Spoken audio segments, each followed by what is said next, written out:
വചനാഗ്നി വചനാഗ്നി ആത്മാവിൽ അഭിഷേക വചനാഗ്നി വചനാഗ്നി വചനാഗ്നി ആത്മാവിൽ അഭിഷേക വചനാഗ്നി ദേശങ്ങൾ രാജ്യങ്ങൾ ഗോത്രങ്ങൾ വംശങ്ങളെങ്ങും അറിയട്ടെ വചനാഗ്നി ദേശങ്ങൾ രാജ്യങ്ങൾ ഗോത്രങ്ങൾ വംശങ്ങളെങ്ങും പടരട്ടെ വചനാഗ്നി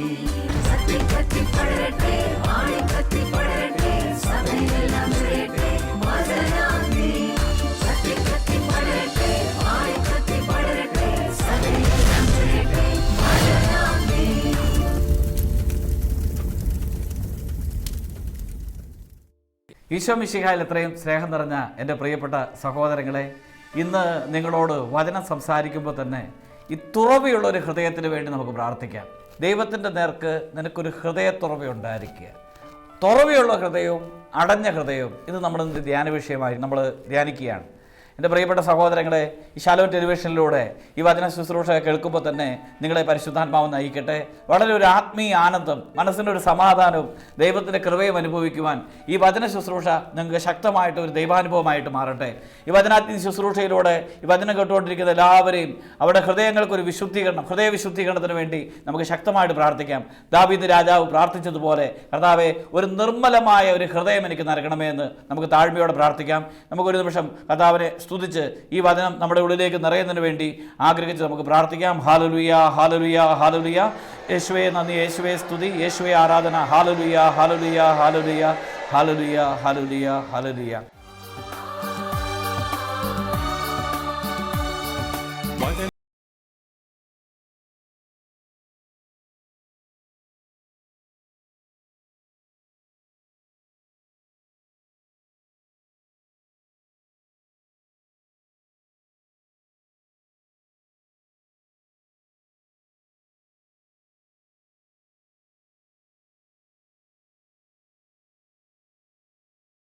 സംസാരിക്കുന്നത് വെളിപാടിൻ്റെ പുസ്തകം 3-ാം അധ്യായം 14 മുതലുള്ള തിരുവചനങ്ങളിൽ ലവോദിക്കായിലെ സഭയ്ക്ക് ദൈവത്തിൻ്റെ ദൂതൻ എഴുതുന്ന കത്തിനെക്കുറിച്ചാണ്.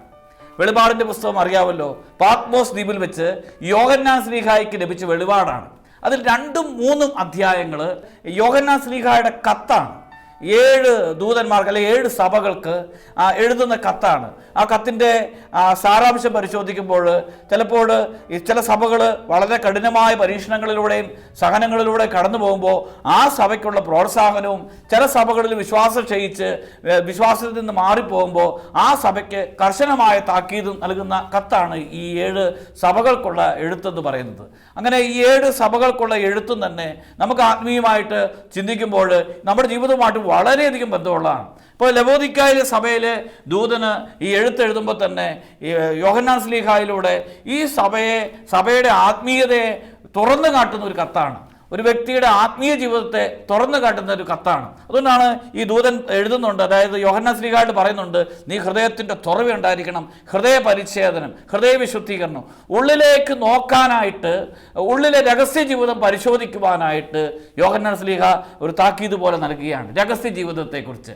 അപ്പോൾ ആ ഒരു രഹസ്യ ജീവിതത്തിൻ്റെ പരിശോധനയ്ക്കായിട്ടാണ് ഈ ഒരു സഭയ്ക്കുള്ള കത്ത്.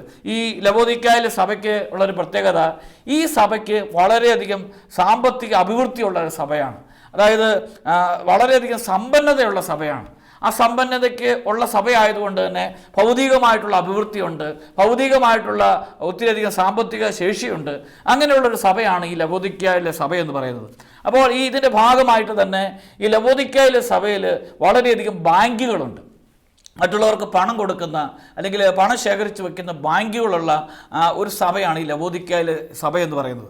അതോടൊപ്പം തന്നെ ഈ സഭയിൽ ഈ ലവോദിക്കായിൽ വൈദ്യ പരിശീലനം, മെഡിക്കൽ സ്കൂള്, അങ്ങനെ ഈ വൈദ്യശാസ്ത്ര രംഗത്തെ ഒത്തിരിയധികം സംഭാവനകൾ നൽകുന്ന, ഒത്തിരിയധികം വൈദ്യശാസ്ത്രത്തിൽ പുരോഗതി പ്രാപിച്ച ഒരു സഭയാണ്. പിന്നീട് പറയുന്നത്, ഈ സഭയിലാണ് ഈ കാഴ്ചയ്ക്കും കേൾവിക്കുമുള്ള മരുന്നുകൾ മറ്റു സ്ഥലത്തേക്ക് കയറ്റി അയക്കുന്നത്. പല സ്ഥലത്തേക്കും കാഴ്ചയ്ക്കും കേൾവിക്കുമുള്ള രോഗത്തിനുള്ള മരുന്ന് ഈ സഭയിലൂടെ ഇങ്ങനെ കയറ്റി അയക്കുന്നുണ്ട്. അങ്ങനെ മെഡിക്കൽ മേഖലയിൽ വളരെയധികം ഉയർന്ന ഒരു സഭയാണ്. അതോടൊപ്പം തന്നെ പല സ്ഥലങ്ങളിലേക്കുള്ള കമ്പിളി വസ്ത്രങ്ങൾ കയറ്റുമതി ചെയ്യുന്ന ഒരു സഭയാണ്. അതുകൊണ്ട് തന്നെ വളരെയധികം സാമ്പത്തിക അഭിവൃദ്ധിയുണ്ട്. വളരെയധികം സാമ്പത്തിക അഭിവൃദ്ധി ബാഹ്യമായിട്ടുള്ളത് കൊണ്ട് ബാഹ്യമായിട്ട് ഈ സഭ വളരെയധികം സമ്പന്നമാണ്. അതുകൊണ്ടാണ് ഈ വചനത്തിൽ നമ്മൾ വായിക്കുന്നുണ്ട്, എന്തെന്നാൽ ഞാൻ ധനവാനാണ്, എനിക്ക് സമ്പത്തുണ്ട്, ഒന്നിന് കുറവില്ല എന്ന് നീ പറയുന്നു. അതായത് വെളിപാടിൻ്റെ പുസ്തകം 3-ാം അധ്യായം 17-ാമത്തെ തിരുവചനം. എന്നാൽ ഞാൻ ധനവാനാണ്, എനിക്ക് സമ്പത്തുണ്ട്, ഒന്നിനും കുറവില്ല എന്ന് പറയുന്നു. ഇങ്ങനെ ഈ വചനം പറയാൻ കാരണം ഈ ലവോദിക്കയിലെ സഭയിലെ ഈ സാമ്പത്തിക അഭിവൃദ്ധിയാണ്. ഒന്നിനും കുറവില്ലാത്ത അവസ്ഥ. സാമ്പത്തികമായിട്ട് വളരെ ഫിറ്റാണ്, അവർക്ക് ഒന്നിൻ്റെ ആവശ്യമില്ല, അവരെ സഹായിക്കാനായിട്ട് ആര് വന്നാലും അതിൻ്റെ ആവശ്യമില്ല. ആ സഭ തന്നെ സമ്പന്നമാണ്. പക്ഷേ ഇങ്ങനെ സമ്പന്നമായ ഈ സഭയുടെ ആത്മീയ ദാരിദ്ര്യത്തെ യോഹന്നാൻ ശ്ലീഹായിലൂടെ എടുത്തു കാട്ടുകയും, ഭാഗ്യമായിട്ട് വളരെയധികം സാമ്പത്തിക പുരോഗതിയുണ്ട്, വളരെയധികം സംഭാവനകൾ മറ്റുള്ളവർക്ക് കൊടുക്കുന്നുണ്ട്, വളരെയധികം ഭൗതികമായ തലത്തിൽ ഉയർന്നു നിൽക്കുന്ന ഈ സഭയുടെ ആത്മീയ ജീവിതം പരിശോധിക്കുമ്പോൾ കടുത്ത ആത്മീയ ദാരിദ്ര്യമാണ്. അതുകൊണ്ടാണ് വചനത്തിൽ പറയുന്നത്, നിന്റെ രഹസ്യ ജീവിതത്തെക്കുറിച്ച് പറഞ്ഞുകൊണ്ട് പറയുന്നത്, നിന്റെ പ്രവർത്തികൾ ഞാൻ അറിയുന്നു, നിന്റെ പ്രവർത്തികൾ ഞാൻ അറിയുന്നു എന്ന് പറഞ്ഞു. അത് ജീവിതം മുഴുവൻ, രഹസ്യ ജീവിതം മുഴുവൻ ദൈവത്തിന് അറിയാമെന്ന് വെളിപ്പെടുത്തിക്കൊണ്ടാണ് യോഹന്നാൻ ശ്ലീഹ ഇപ്രകാരം പറഞ്ഞു, നിന്റെ രഹസ്യ ജീവിതം, നിന്റെ രഹസ്യ ജീവിതത്തിൻ്റെ മേഖലകളെല്ലാം വ്യക്തമായിട്ട് അറിയാം എന്ന് പറയുകയാണ്. പ്രിയപ്പെട്ട സഹോദരങ്ങളെ, അതിനുശേഷം ഒരു പ്രധാനപ്പെട്ട വചനമാണ്, ഒരുപക്ഷെ പലപ്പോഴായിട്ട് നമ്മുടെ ഹൃദയത്തെ സ്പർശിച്ചിട്ടുള്ളൊരു വചനമാണ്. അതായത് വെളിപാടിൻ്റെ പുസ്തകം 3-ാം അധ്യായം 15-ാമത്തെ തിരുവചനം. നിന്റെ പ്രവർത്തികൾ ഞാൻ അറിയുന്നു, നീ തണുപ്പോ ചൂടോ ഉള്ളവനല്ല, തണുപ്പോ ചൂടോ ഉള്ളവനായിരുന്നുവെങ്കിൽ എന്ന് ഞാൻ ആഗ്രഹിക്കുന്നു. അപ്പോൾ ഇങ്ങനെ ഒരു വചനം നമ്മൾ പല പ്രാവശ്യം കേട്ടിട്ടുള്ളതാണ്. നീ തണുപ്പോ ചൂടോ ഉള്ളവനല്ല, തണുപ്പോ ചൂടോ ഉള്ളവനായിരുന്നുവെങ്കിൽ ഞാൻ ആഗ്രഹിക്കുന്നു. ഇതൊരു ലവോദിക്കയിലെ ഒരു പശ്ചാത്തലമാണ്. ലവോദിക്കയിലെ ഒരു പ്രധാനപ്പെട്ട നദിയാണ് ലീക്കസ് നദി. അപ്പോൾ ഈ ലീക്കസ് നദിയുടെ ഉത്ഭവം എന്ന് പറയുന്നത് ഹീറോപോളിസ് എന്ന് പറഞ്ഞ സ്ഥലത്താണ്. ഹീറോപോളിസ് എന്ന് പറഞ്ഞ സ്ഥലത്ത് ഉത്ഭവിക്കുന്ന ചൂടുറവകളാണ്. അപ്പോൾ ഇങ്ങനെ ചൂടുറവുകൾ പുറപ്പെടുന്ന ഈ നദി പുറപ്പെടുന്ന ഉത്ഭവസ്ഥാനത്ത് നല്ല ചൂടുള്ള വെള്ളമാണ്. ചൂടുള്ള വെള്ളം പുറപ്പെട്ട് ഇങ്ങനെ ഒരു 6 കിലോമീറ്റർ ഇങ്ങനെ പുറപ്പെട്ട് ഈ നദിയായിട്ട് ഒഴുകി 6 കിലോമീറ്റർ കഴിഞ്ഞ് ഇത് ലവോദിക്കയിൽ എത്തുമ്പോൾ ഈ ജലത്തിൻ്റെ ഒരു പ്രത്യേകതയുണ്ട്. ഇതിന് ആദ്യം ഉണ്ടായിരുന്ന ചൂടൊക്കെ കുറഞ്ഞ് വളരെ കുറച്ച് ചൂട് മാത്രം, എന്നാൽ തണുപ്പുമില്ലാത്ത ഒരു അവസ്ഥയിലാണ് ഇത് ഈ ലവോദിക്കയിലേക്ക് എത്തുന്നത്. ലവോദിക്കയിൽ എത്തിക്കഴിയുമ്പോൾ ഒരു ചൂടും ഇല്ല, തണുപ്പും ഇല്ലാത്തൊരവസ്ഥയാണ്. അപ്പോൾ ലവോദിക്കയിലുള്ള ആരെങ്കിലും ഇത് ആ നദിയിൽ വെള്ളം കുടിക്കിച്ചു കഴിഞ്ഞാൽ ഈ ചൂടും തണുപ്പും ഇല്ലാത്തൊരവസ്ഥ. അങ്ങനെയുള്ള വെള്ളത്തിന് പറയുന്നത് നമുക്ക് എല്ലാവർക്കും അറിയാം. ഈ ചൂടും തണുപ്പും ഇല്ലാത്ത വെള്ളം, അത്ര നല്ല ചൂടും ഇല്ല, അത്ര നല്ല തണുപ്പും ഇല്ലാത്ത അങ്ങനെയുള്ള വെള്ളം ഒരു വാട്ടവെള്ളമാണ്. അപ്പോൾ ഇത് ആദ്യമായിട്ട് കുടിക്കുന്ന ഒരു വ്യക്തിയെ സംബന്ധിച്ചിടത്തോളം ഈ വെള്ളം രുചിച്ച് നോക്കുമ്പോൾ തന്നെ അത് അത്ര ഇഷ്ടപ്പെടുകയില്ല. ഒരു വാട്ടവെള്ളം പോലെ അങ്ങനെ ഒരു എന്താ പറയുക, നല്ലൊരു വെള്ളം കുടിക്കുമ്പോൾ തന്നെ ഒരു കുളിർമയില്ലാത്ത, ഒരു അനുഭൂതി ഇല്ലാത്ത ഒരു അവസ്ഥാവിശേഷമാണ് നമുക്ക് കാണാനായിട്ട് കഴിയുന്നത്. ഇത് തന്നെയാണ് ഈ സഭയുടെ ഒരു പ്രത്യേകത. യോഹന്നാൻ ശ്ലീഹ നമുക്കറിയാം, യോഹന്നാൻ്റെ സുവിശേഷവും യോഹന്നാൻ്റെ ലേഖനത്തിലും ഒക്കെ വളരെയധികം ഒളിഞ്ഞു നിൽക്കുന്ന ആത്മീയത നിൽക്കുന്നുണ്ട്. ഓരോന്നിൻ്റെയും പിന്നിലായിട്ട് യോഹന്നാൻ ശ്ലീഹ പറയുന്ന ഓരോ വാക്കിനും വളരെയധികം അർത്ഥമുണ്ട്. അപ്പോൾ ഈ പശ്ചാത്തലം പറഞ്ഞിട്ട് ഈ സഭയെക്കുറിച്ച് തന്നെ പറയാണ്, ചൂടുമില്ല തണുപ്പുമില്ല, ഒരു മന്ദോഷ്ണതയുള്ള അവസ്ഥ, ആത്മീയ മന്ദോഷ്ണത എടുത്തു കാട്ടുകയാണ്. ഈ സഭയുടെ ആത്മീയ മന്ദത, ഒരു മുരടിപ്പുള്ള ഒരു മനോഭാവം, ഒരു വളർച്ചയില്ലാത്ത സഭ, ഒരു തീഷ്ണതയില്ലാത്ത സഭ, ഒരു ശക്തിയില്ലാത്ത സഭ, ഇങ്ങനെയുള്ളൊരു പശ്ചാത്തലം യോഹന്നാൻ ശ്ലീഹ എടുത്തു കാട്ടുകയാണ്. പ്രിയപ്പെട്ട സഹോദരങ്ങളെ, ഇതേ അവസ്ഥ തന്നെ, ഈ സഭയുടെ അവസ്ഥ ഇന്ന് നമ്മുടെ സമൂഹത്തിലും നമ്മുടെ കുടുംബങ്ങളിലും വ്യക്തികളുടെ ജീവിതത്തിലും നമുക്ക് കാണുവാനായിട്ട് കഴിയും. പലരുമൊക്കെ സാമ്പത്തികമായിട്ട് വളരെയധികം അഭിവൃദ്ധി പ്രാപിച്ചിട്ടുണ്ട്, വളരെയധികം സാമ്പത്തിക നേട്ടങ്ങൾ നമുക്കുണ്ട്, നമ്മൾ ഒത്തിരിയധികം ഉയർന്നിട്ടുണ്ട്, ഭൗതികമായിട്ട് നമുക്ക് വളരെയധികം പ്രതിസന്ധികളില്ല. പക്ഷേ പരിശോധിക്കാനുള്ളത് നമ്മുടെ ആത്മീയ ജീവിതമാണ്. പ്രിയപ്പെട്ട സഹോദരങ്ങളെ, ഈ ആത്മീയ ജീവിതത്തെ നമ്മളൊന്ന് പരിശോധിക്കേണ്ടതാണ്. ബാഹ്യമായിട്ട് എല്ലാവിധത്തിലും തികവുള്ള നമ്മുടെ ആത്മീയ ജീവിതം എപ്രകാരമാണ് എന്ന് നമ്മൾ കൂടുതലായിട്ട് ധ്യാനിക്കണം. പ്രിയപ്പെട്ട സഹോദരങ്ങളെ, ഈ സഭയുടെ ആത്മീയ ജീവിതം പരിശോധിക്കുമ്പോൾ ഈ ആത്മീയ ദാരിദ്ര്യം നേടുന്ന സഭയാണ്. ഇവർക്ക് വിശ്വാസക്കുറവുണ്ട്, ഒരു തീഷ്ണതയില്ല. അതാണ് വചനം പറയുന്നത്, ഒരു തീഷ്ണതയില്ലാത്ത സഭ, ഒരു മന്ദോഷ്ണയായ സഭ, അതാണ് ഒരു ശക്തിയില്ല, ഒരു ഉണർവില്ല, ആത്മീയ ജീവിതത്തിനൊരു വളർച്ചയില്ലാത്ത സഭ. ഈ സഭയിൽ ഒരു ആത്മീയ ഉണർവുണ്ടായതാണ്, വചനം കേട്ട് ഈശോയെ അനുഭവിച്ചറിഞ്ഞവരാണ്. പക്ഷേ ഒരു വളർച്ചയില്ലാതെ, മുന്നോട്ട് പോകാതെ, ഈ വചനം നിസ്സാരമായിട്ട് കണ്ട് അത് തളർന്നു പോയ ഒരു സഭയായിട്ട് മാറിയിരിക്കുന്നു. ഇത് നമ്മുടെ എല്ലാവരുടെയും, പ്രത്യേകിച്ച് ഇന്ന് ഈ കാലഘട്ടത്തിൽ സഭയിലും സമൂഹത്തിലും കുടുംബങ്ങളിലുള്ള ഒരു പ്രത്യേകത തന്നെ ഇതാണ്. പലരുമൊക്കെ ഒരു ക്രിസ്ത്യാനി എന്നുള്ള പേരോടുകൂടി ജീവിക്കുന്നു, അല്ലെങ്കിൽ ദൈവവിശ്വാസിയാണെന്ന് പറയുന്നു, പക്ഷേ ഉള്ളിൽ പ്രാർത്ഥനയില്ല. ഉള്ളിൽ ദൈവമില്ലാത്ത അവസ്ഥയെന്ന് പറയുന്നത് ഒരു ദയനീയമായ അവസ്ഥയാണ്. പലരുമൊക്കെ അങ്ങനെയാണ്, ഒരു ദൈവാനുഭവമില്ലാത്ത, പ്രാർത്ഥനാ ചൈതന്യമില്ലാതെ, ഒരു ആത്മീയ വളർച്ചയില്ലാതെ പണ്ടുള്ള അതേ അവസ്ഥ, അതിൽ നിന്ന് അല്പോടെ പിന്നോട്ട് പോയ അവസ്ഥയാണ്. പ്രിയപ്പെട്ട സഹോദരങ്ങളെ, ആത്മീയ ദാരിദ്ര്യം ഈ കാലഘട്ടത്തിൻ്റെ ഏറ്റവും വലിയ തകർച്ചയാണ്. സഭയിൽ ആത്മീയ ദാരിദ്ര്യം, പൗരോഹിത്യത്തിലും സന്യാസത്തിലും ഒക്കെ ആത്മീയ ദാരിദ്ര്യം നേരിടുക, ജനത്തിൻ്റെ ഇടയിൽ ആത്മീയ ദാരിദ്ര്യത്തിലൂടെ കടന്നു പോവുക, ഇതൊരു സങ്കടകരമായ സാഹചര്യമാണ്. ഈ ആത്മീയ ദാരിദ്ര്യം മനുഷ്യൻ്റെ ഉള്ളിലേക്ക് നിറഞ്ഞു കഴിയുമ്പോൾ ഒരു തീഷ്ണതയില്ല, ഒരു ശക്തിയില്ല, ഒരു വളർച്ചയില്ല. നമ്മുടെ എല്ലാവരുടെയും കുടുംബം പല വ്യക്തികളുടെ ഒരു പ്രത്യേകതയാണ്. ഭാഗ്യമായിട്ട് അവരെ കാണുമ്പോൾ അവർ പ്രാർത്ഥിക്കുന്നവരാണ്, അല്ലെങ്കിൽ പള്ളിയിൽ പോകുന്നവരാണ്. അവരുടെ രഹസ്യജീവിതം പരിശോധിക്കുമ്പോഴോ ബൈബിളിൽ പല ആവർത്തി തന്നെ മത്തായിയുടെ സുവിശേഷത്തിന് 6-ാമത്തെ അധ്യായത്തിൽ രഹസ്യങ്ങൾ അറിയുന്ന പിതാവ് നിനക്ക് പ്രതിഫലം നൽകുമെന്ന് 3 പ്രാവശ്യം പറയുന്നുണ്ട്. നീ നിൻ്റെ പ്രാർത്ഥനയെക്കുറിച്ച് മുറി കയറി കഥകടച്ച് രഹസ്യത്തിൽ പ്രാർത്ഥിക്കുക, അല്ലെങ്കിൽ ദാനധർമ്മം ചെയ്യുമ്പോൾ, ഉപവാസം അനുഷ്ഠിക്കുമ്പോൾ, ഈ 3 പ്രാവശ്യം പറയുന്നുണ്ട് നിൻ്റെ രഹസ്യങ്ങൾ അറിയുന്ന പിതാവ് നിനക്ക് പ്രതിഫലം നൽകും. ദൈവം ഒരു വ്യക്തിയുടെ ആത്മീയ രഹസ്യം മുഴുവനായിട്ട് അറിയുന്നതാണ്. അതുകൊണ്ടാണ് ബൈബിളിൽ പലപ്പോഴും പറയുന്നുണ്ട്, ഈ ഹൃദയ രഹസ്യം അറിയുന്നവനാണ് കർത്താവ്. ഒരു വ്യക്തിയുടെ ഹൃദയം കർത്താവിന് വ്യക്തമായിട്ട് അറിയാം. നിന്റെ ഹൃദയത്തിൽ എന്താണ് ഉള്ളത് എന്ന് വ്യക്തമായിട്ട് ഈശോയ്ക്ക് അറിയാം. അപ്പോൾ അതുകൊണ്ടാണ് ഈ ഹൃദയവിശുദ്ധീകരണത്തെക്കുറിച്ച് പൗലോസ്ലീഹ ഈ പരിച്ഛേദനവുമായിട്ട് ബന്ധപ്പെടുത്തി പല ആവർത്തി പറയുന്നുണ്ട്. പരിച്ഛേദനം, ക്രിസ്തുവിലായിരിക്കുന്നവൻ പുതിയ സൃഷ്ടിയാവുകയാണ്, പരിച്ഛേദനം സ്വീകരിക്കുന്നതല്ല. അല്ലെങ്കിൽ വീണ്ടും പറയുകയാണ്, പരിച്ഛേദനം എന്ന് പറയുന്നത് പുതിയ സൃഷ്ടിയാവുകയാണ്, അല്ലെങ്കിൽ സ്നേഹത്തിൽ പ്രവർത്തനനിരതമായ വിശ്വാസമാണ് പരിച്ഛേദനം എന്ന് പറയുന്നത്, ഹൃദയപരിച്ഛേദനമാണ്. ഇങ്ങനെ പല ആവർത്തി പറയുമ്പോഴും ഒരു വ്യക്തിയുടെ ഹൃദയത്തിലുള്ള ദൈവാനുഭവമാണ് ആ വ്യക്തിയുടെ ആത്മീയ വളർച്ചയുടെ ഏറ്റവും അടിസ്ഥാനം. പ്രിയപ്പെട്ട സഹോദരങ്ങളെ, നമ്മൾ പരിശോധിക്കേണ്ടത്, ഒരു വ്യക്തിയുടെ ആത്മീയ വളർച്ച പരിശോധിക്കേണ്ടത് അവൻ്റെ ബാഹ്യമായിട്ടുള്ള പെരുമാറ്റം കൊണ്ടല്ല. ബാഹ്യമായിട്ട് നമുക്ക് വേണമെങ്കിൽ പ്രാർത്ഥിക്കാൻ പറ്റും, ബാഹ്യമായിട്ട് പള്ളിയിൽ പോകുന്നവരായിട്ട് നമുക്ക് അഭിനയിക്കാൻ പറ്റും, ബാഹ്യമായിട്ട് ഒരു പ്രാർത്ഥനക്കാരനാണെന്ന് അറിയാൻ പറ്റും. പക്ഷേ ഒരു വ്യക്തിയുടെ ആത്മീയത ആ വ്യക്തിയുടെ ഉള്ളിലുള്ള രഹസ്യ ആത്മീയ ജീവിതമാണ്. നീ എത്രമാത്രം ദൈവത്തോട് അടുത്തിരിക്കുന്നു, നിനക്ക് എത്രമാത്രം ദൈവത്തുമായിട്ട് ബന്ധമുണ്ടോ, എത്രമാത്രം ആഴമായ വിശ്വാസമുണ്ട്, ആഴമായ വിശുദ്ധിയുണ്ട്, കർത്താവിന് വേണ്ടി ജീവിക്കുന്ന ആ തീഷ്ണത നിനക്കുണ്ടോ? അത് നഷ്ടപ്പെട്ടു, ഒരു വിശ്വാസമില്ല, ഒരു ആത്മീയ വളർച്ചയില്ല എങ്കിൽ പ്രിയപ്പെട്ട സഹോദരങ്ങളെ, അതിന് പറയുന്ന പേരാണ് ഒരു മന്ദോഷ്ണത. ഈ കാലഘട്ടം നേരിടുന്ന ഏറ്റവും വലിയ വെല്ലുവിളിയാണ് മന്ദോഷ്ണത. ഒരു ഉയർച്ചയില്ല, ഒരു വളർച്ചയില്ല, ക്രിസ്ത്യാനി എന്ന പേര് മാത്രമേ ഉള്ളൂ, അതിനപ്പുറമുള്ള ഒരു വളർച്ചയില്ലാത്ത അവസ്ഥ. അപ്പോൾ ഈ ഒരു ആത്മീയ മന്ദത കണ്ടിട്ടാണ് പൗലോസ്ലീഹ പറയുന്നത്, നിന്റെ പ്രവൃത്തികൾ ഞാൻ അറിയുന്നു, നീ തണുപ്പോ ചൂടോ ഉള്ളവനല്ല, തണുപ്പോ ചൂടോ ഉള്ളവനായിരുന്നുവെങ്കിൽ. എന്നിട്ട് പറയാണ്, നിന്നെ എൻ്റെ ഇല്ലാത്തതുകൊണ്ട് നിന്നെ എൻ്റെ വായിൽ നിന്ന് തുപ്പിക്കളയും.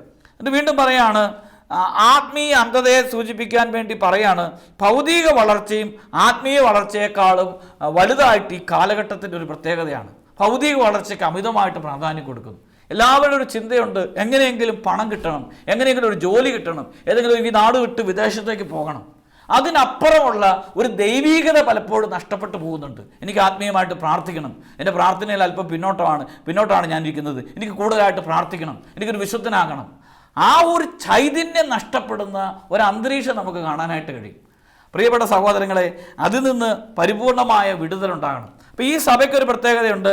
ഈ സഭ മറ്റുള്ളവർക്ക് കാഴ്ചയ്ക്കും കേൾവിക്കുമുള്ള മരുന്ന് കൊടുക്കുന്നവരാണ്, മറ്റുള്ളവരുടെ നഗ്നത മറയ്ക്കാൻ വേണ്ടി കമ്പിളി വസ്ത്രം കൊടുക്കുന്നതാണ്. പക്ഷേ സഭയുടെ പ്രത്യേകത എന്താണ്? അതാണ് വചനം പറയുന്നത്, ഞാൻ നിന്നെ ഉപദേശിക്കുന്നു, നീ ധനികനാകാൻ അഗ്നിശുദ്ധി വരുത്തിയ സ്വർണം എന്നോട് വാങ്ങുക.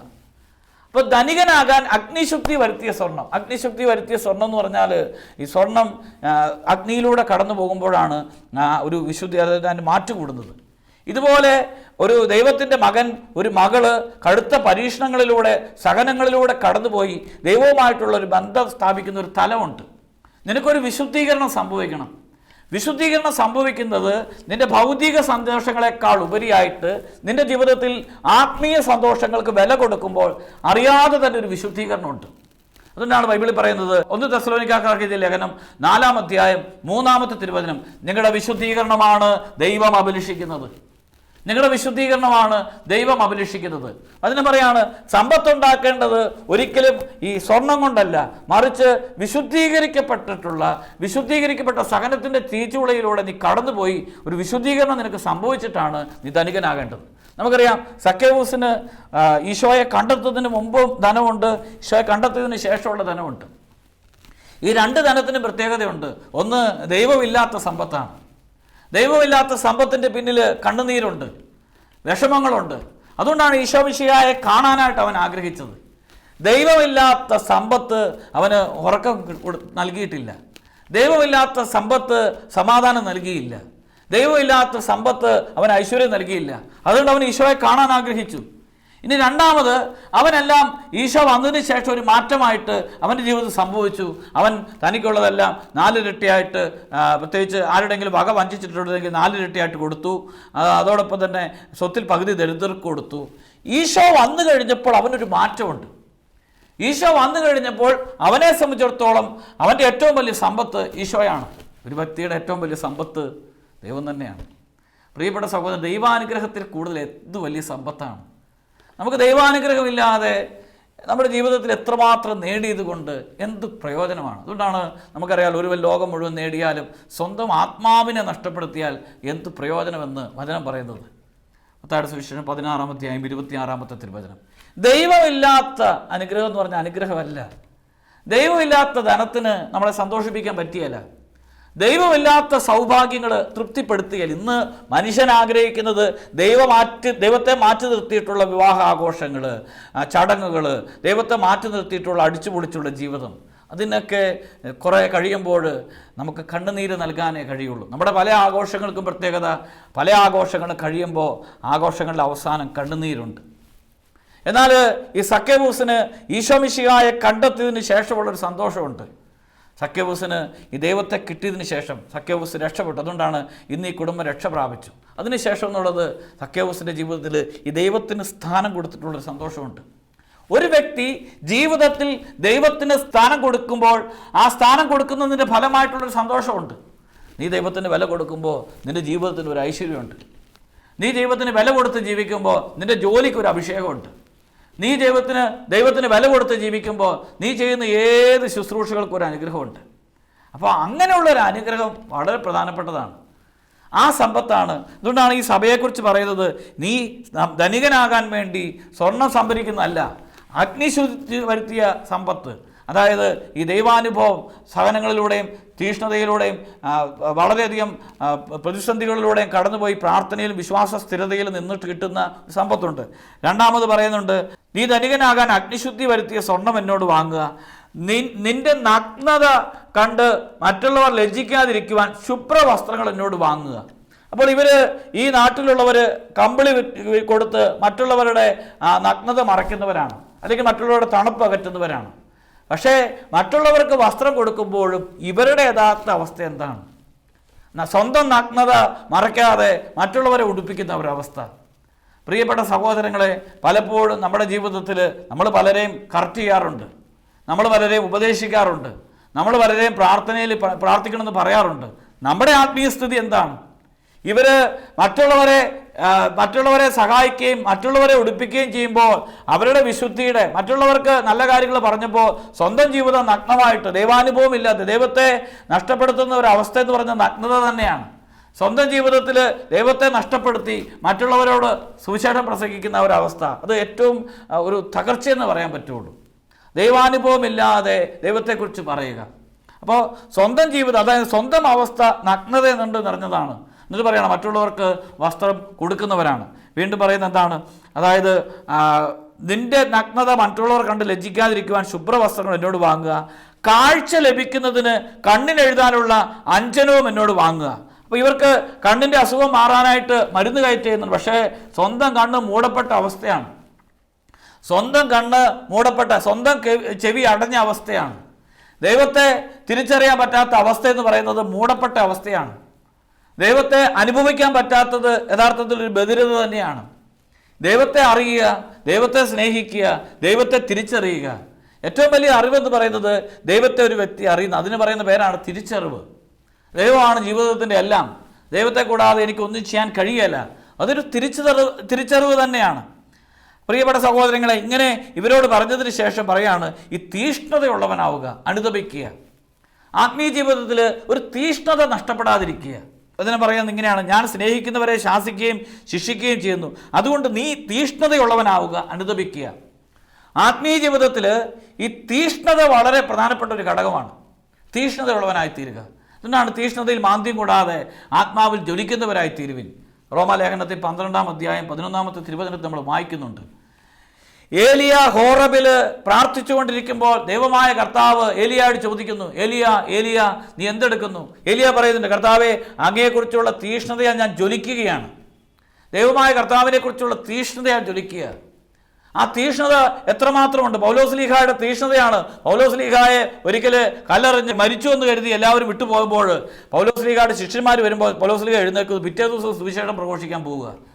ഓരോ സഹനം വരുമ്പോഴും പൂർവാധികം ശക്തിയോടെ സുവിശേഷം പ്രസംഗിക്കുക, ഈശോയ്ക്ക് വേണ്ടി ജീവിക്കുക, ഈശോയ്ക്ക് വേണ്ടി സഹിക്കുക, പ്രാർത്ഥിക്കുക. അതൊരു ആത്മീയ തീഷ്ണതയാണ്. ഒരു തീഷ്ണത നഷ്ടപ്പെട്ട് കഴിഞ്ഞാൽ ഈ പള്ളിയിൽ പോകാൻ, പ്രാർത്ഥിക്കാൻ, ജപമാല ചെല്ലാൻ ഈ തീഷ്ണത ഉണ്ടെങ്കിൽ ഒരു ദിവസത്തെ കുർബാന മുടക്കാൻ പറ്റിയല്ല, ഒരു ദിവസത്തെ കൊന്ത മുടക്കാൻ പറ്റിയല്ല, ഒരു ദിവസം പ്രാർത്ഥിക്കാതിരിക്കാൻ പറ്റിയല്ല. ഇത് ഒരു ആത്മീയ തീഷ്ണതയാണ്. ഈ തീഷ്ണത നഷ്ടപ്പെട്ടു പോകാതിരിക്കാൻ നമുക്ക് പ്രത്യേകമായിട്ട് പ്രാർത്ഥിക്കണം. അവിടെ ആഴമായ ഒരു തീഷ്ണത നൽകുക. രണ്ടാമത് പറയാണ് അനുതപിക്കുക. അനുതപിക്കുക എന്ന് ഇവിടുത്തെ പശ്ചാത്തലം എന്ന് പറയുന്നത് നിൻ്റെ ആ ഇപ്പോഴത്തെ അവസ്ഥ കണ്ടിട്ട് നീ തിരിച്ചറിയുക, നീ ദൈവത്തിൽ നിന്ന് അകന്നു, അല്ലെങ്കിൽ നീ ഒരു തിരിച്ചറിവുണ്ടാവുക, ഞാൻ കർത്താവിൽ നിന്ന് മാറിപ്പോയി, എൻ്റെ അവസ്ഥ പാപാവസ്ഥ തിരിച്ചറിയുക. ആ പാപാവസ്ഥ തിരിച്ചറിഞ്ഞ് നീ അനുതപിക്കുക. അനുതപിക്കുമ്പോഴാണ് പ്രിയപ്പെട്ട സഹോദരങ്ങളെ നിനക്കൊരു പുതിയ വ്യക്തിയായിട്ട് മാറാൻ പറ്റുന്നത്. പലപ്പോഴും ഈ ആത്മീയ മന്ദതയുടെ ഒരു പ്രത്യേകതയാണ് ഒരിക്കലും അനുതപിക്കുകയല്ല. പലരുടെയും ജീവിതത്തിൽ ഒരിക്കലും തെറ്റ് കണ്ടെത്താൻ പറ്റുന്നില്ല, എൻ്റെ വീഴ്ച തിരിച്ചറിയാൻ പറ്റുന്നില്ല. ബൈബിളിലെ സാവൂളിനെ കുറിച്ച് നമുക്കറിയാം. സാവൂള് രാജാവായിരിക്കുന്ന സമയത്ത് സാവൂളിനെ പലപ്പോഴും ഒരു ദുരാരൂപി പിടികൂടി. പക്ഷേ സാവൂളിന് തിരിച്ചറിയാൻ പറ്റാത്ത കാര്യം ഇത് പിശാചാണ് പ്രവർത്തിക്കുന്നത്, അവനെ പീഡിപ്പിക്കുന്ന പിശാചാണ് എന്നറിയാൻ പാടില്ല. അതുകൊണ്ടാണ് അനുതപിക്കാതെ, അവസാനം സ്വന്തം പാപങ്ങളെക്കുറിച്ച് അനുതപിക്കാതെ ഏറ്റവും ദയനീയമായിട്ടുള്ള മരണമാണ് ഈ സാവൂളിന് സംഭവിക്കുന്നത്. അനുതാപം ഇല്ലാത്തത് കൊണ്ടാണ്. അനുതാപമുള്ള വ്യക്തിയുടെ പ്രത്യേകത എന്നും തിരിച്ചു വരാൻ പറ്റും, എന്നും ഒരു പുതിയൊരു നവീകരണം സംഭവിക്കും. അനുതാപം ഇല്ലെങ്കിൽ ഒരു നവീകരണമില്ല. അതുകൊണ്ട് ഈ സഭയോട് പറയുന്നത്, ഇപ്പോഴത്തെ നിൻ്റെ അവസ്ഥ കണ്ടിട്ട് നീ നശിച്ചുകൊണ്ടിരിക്കുകയാണ്, നീ തകർന്നുകൊണ്ടിരിക്കുകയാണ്, നീ ദൈവത്തിൽ നിന്ന് ഒത്തിരി അകന്നു, അങ്ങനെയെന്നൊരു ബോധ്യം ഉണ്ടായിക്കഴിഞ്ഞാൽ നീ ആദ്യം അനുതപിക്കുക. അനുതപിക്കുമ്പോൾ ഈ പുതിയ വ്യക്തിയാകാനായിട്ട് കഴിയും. ഏറ്റവും അവസാനമായിട്ട് ഇതാ നിൻ്റെ ഹൃദയത്തിൻ്റെ വാതിൽ മുട്ടുന്നു. കർത്താവ് പറയാണ്, നിൻ്റെ ഹൃദയത്തിൻ്റെ വാതിൽ മുട്ടുന്നു, നീ തുറന്നു തന്നാൽ ഞാൻ എൻ്റെ കർത്താവ് നിൻ്റെ ജീവിതത്തിൽ ഇടപെടും. എന്നാൽ നീ എനിക്ക് മുമ്പിൽ മുഖം മറച്ചാൽ നിൻ്റെ ജീവിതത്തിൽ ദൈവത്തിന് ഇടപെടാൻ പറ്റിയല്ല. ചില ജീവിതങ്ങളെ ദൈവം എടുത്ത് ഉപയോഗിക്കുന്നുണ്ട്, ചില വ്യക്തികളെ കർത്താവ് അനുഗ്രഹിക്കുന്നുണ്ട്. ഒന്ന്, ആ വ്യക്തിയുടെ ജീവിതത്തിൽ ഈ ദൈവത്തിന് വേണ്ടി തുറക്കപ്പെടുന്ന ഒരു ഹൃദയമുണ്ട്. ദൈവത്തിന് വേണ്ടി നിനക്കൊരു തുറവിയുണ്ടെങ്കിൽ തന്നെ ദൈവം നിന്നെ അനുഗ്രഹിക്കാൻ തുടങ്ങും. ചിലരുടെ ജീവിതത്തിൽ ചിലരെ രക്ഷപ്പെടാനായിട്ട് ഈ ദൈവത്തെ മാറ്റി നിർത്തിയിട്ടുള്ളൊരു ജീവിതമുണ്ട്. ദൈവത്തിൻ്റെ മുമ്പിൽ ഈ മുഖം മറച്ചുള്ള ജീവിതം. അതുകൊണ്ടാണ് യെശയ്യാ പ്രവാചകന്റെ പുസ്തകം 1-ാം അധ്യായം 15-ാമത്തെ തിരുവചനം, നിങ്ങൾ കരമുയർത്തുമ്പോൾ ഞാൻ മുഖം മറയ്ക്കും, എത്ര പ്രാർത്ഥിച്ചാലും ഞാൻ പ്രാർത്ഥന കേൾക്കുകയില്ല. അങ്ങനെ അത് ഈ ദൈവത്തിൻ്റെ നേരെ മുഖം മറച്ച് നിൽക്കുക, ദൈവത്തിൻ്റെ നേരെ തിരിഞ്ഞ് നിൽക്കുക, ആത്മീയതയോടൊരു വിമുഖതയോടുകൂടി നിൽക്കുക. ഇത് ഏറ്റവും വലിയ ഒരു തിന്മയുടെ ഒരു സ്വാധീനമാണ്. പ്രിയപ്പെട്ട സഹോദരങ്ങളെ, ഈ ദൈവത്തിൻ്റെ നേരെ ഒരു തുറവയുണ്ടായിരിക്കുക. നീ ദൈവത്തിന് ഇടം കൊടുത്താൽ ദൈവത്തിന് നിൻ്റെ ജീവിതത്തിൽ ഒത്തിരി കാര്യങ്ങൾ ചെയ്യാനായിട്ട് കഴിയും. നീ ദൈവത്തിന് ഇടം കൊടുക്കാതെ നിൻ്റെ ഹൃദയം അടച്ചു കളഞ്ഞാൽ ഈശോയ്ക്ക് നിനക്ക് വേണ്ടി ഒന്നും ചെയ്യാൻ കഴിയില്ല. നമുക്ക് ഒരു തുറവയുള്ളൊരു ഹൃദയത്തിന് വേണ്ടി പ്രാർത്ഥിക്കാം. ഒരു തുറവയുള്ളൊരു ഹൃദയം എനിക്ക് നൽകണമേ എന്ന് പ്രാർത്ഥിക്കാം. ദൈവത്തിന് വേണ്ടി തുറന്നിട്ടിരിക്കുന്ന ഒരു ജീവിതം നിന്നെ ഈശോയ്ക്ക് ആവശ്യമുണ്ട്, തിരിച്ചറിയുക. കഠിന ഹൃദയരാകാതെ ഒരു തുറവയുള്ളൊരു ഹൃദയത്തിന് വേണ്ടി പ്രാർത്ഥിക്കാം. പലപ്പോഴും ബൈബിളിൽ പലപ്പോഴും എഴുതിയിട്ടുണ്ട്, അവൻ്റെ ഹൃദയം കഠിനമായി, അവൻ്റെ ഹൃദയം കഠിനമായി. ഈശോയുടെ ഹൃദയത്തെക്കുറിച്ച് പറഞ്ഞത് ശാന്തശീലനും വിനീത ഹൃദയനുമാകിയ. അതുകൊണ്ട് പ്രിയപ്പെട്ടവരെ, ഈ ലവോദിക്യായ സഭയിലൂടെ, ആ സഭയ്ക്ക് നൽകുന്ന എഴുത്തിലൂടെ കർത്താവ് നമ്മളോട് പറയുന്നത്, നീ തീഷ്ണതയുള്ളവനാകുക. നിൻ്റെ പഴയ ജീവിതം, നിൻ്റെ രഹസ്യ തകർച്ച അല്ലെങ്കിൽ നിൻ്റെ ആത്മീയ ജീവിതം ഒന്ന് പരിശോധിക്കുക. നിൻ്റെ ഭൗതിക ജീവിതമല്ല നിൻ്റെ ആത്മീയ ജീവിതം. ഭൗതിക ജീവിതവും ആത്മീയ ജീവിതവും തമ്മിൽ രണ്ട് വ്യത്യാസമുണ്ട്. ഭൗതിക ജീവിതത്തിൻ്റെ വളർച്ചയല്ല ദൈവം പരിശോധിക്കുന്നത്, നിൻ്റെ ആത്മീയ ജീവിതത്തിൻ്റെ വളർച്ചയ്ക്ക് ദൈവം വില കൊടുക്കും. നമുക്ക് പരിശോധിക്കാം, ആത്മീയമായിട്ട് ഞാൻ ഇന്ന് വളർന്നാണ് ഇരിക്കുന്നത്, ആത്മീയമായിട്ട് എത്രമാത്രം വളർച്ചയുണ്ട്. ഈ സമയത്ത് തന്നെ ഈ വചനം കേൾക്കുമ്പോൾ തന്നെ കർത്താവിൽ നിന്ന് ഒത്തിരി അകന്നു പോയിട്ടുണ്ടെങ്കിൽ, വിശ്വാസത്തിൽ നിന്ന് ഒത്തിരി ക്ഷയിച്ചിട്ടുണ്ടെങ്കിൽ, ആത്മീയതയിൽ ഒത്തിരി തളർച്ച നേരിടുന്നുണ്ടെങ്കിൽ ശക്തമായിട്ട് പ്രാർത്ഥിക്കാം, കർത്താവെ എൻ്റെ വിശ്വാസം വർദ്ധിപ്പിക്കണമേ. അപ്പസ്തോലന്മാർ പ്രാർത്ഥിച്ചതുപോലെ ലൂക്കായുടെ സുവിശേഷം 17:5 ഞങ്ങളുടെ വിശ്വാസം വർദ്ധിപ്പിക്കണമേ. വിശ്വാസം നഷ്ടപ്പെടാതിരിക്കാനായിട്ട് നമുക്ക് പ്രാർത്ഥിക്കാം, ഞങ്ങളുടെ വിശ്വാസം വർദ്ധിപ്പിക്കണമേ.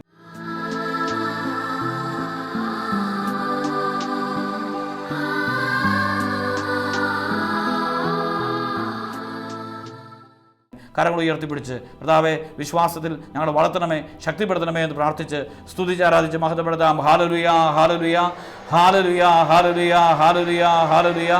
യേശുവേ ആരാധിക്കുന്നു ആരാധിക്കുന്നു ആരാധിക്കുന്നു ആരാധിക്കുന്നു ആരാധിക്കുന്നു സ്തുതിക്കുന്നു സ്തുതിക്കുന്നു സ്തുതിക്കുന്നു സ്തുതിക്കുന്നു സ്തുതിക്കുന്നു. യേശുവേ ആരാധിക്കുന്നു ആരാധിക്കുന്നു ആരാധിക്കുന്നു ആരാധിക്കുന്നു.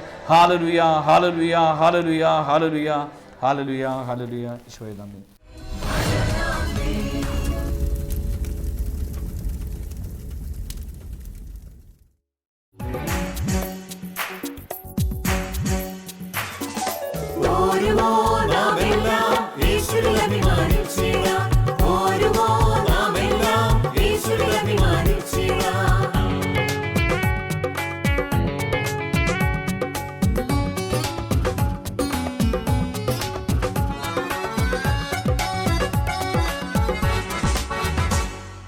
നമ്മുടെ നാഥൻ ഒലിവുമലയിൽ അന്ന് നൽകിയ മിഷൻ ദൂത് തലമുറ തലമുറ കൈമാറി കെടാതെ ഞങ്ങൾ ഘോഷിക്കും, കെടാതെ ഞങ്ങൾ ഘോഷിക്കും. നമ്മുടെ നാഥൻ ഒലിവുമലയിൽ അന്ന് നൽകിയ മിഷൻ ദൂത് തലമുറ തലമുറ കൈമാറി കെടാതെ ഞങ്ങൾ ഘോഷിക്കും, കെടാതെ ഞങ്ങൾ ഘോഷിക്കും. ഓരുമോ നാമെല്ലാം യേശുവിൽ അഭിമാനിച്ചിടാം.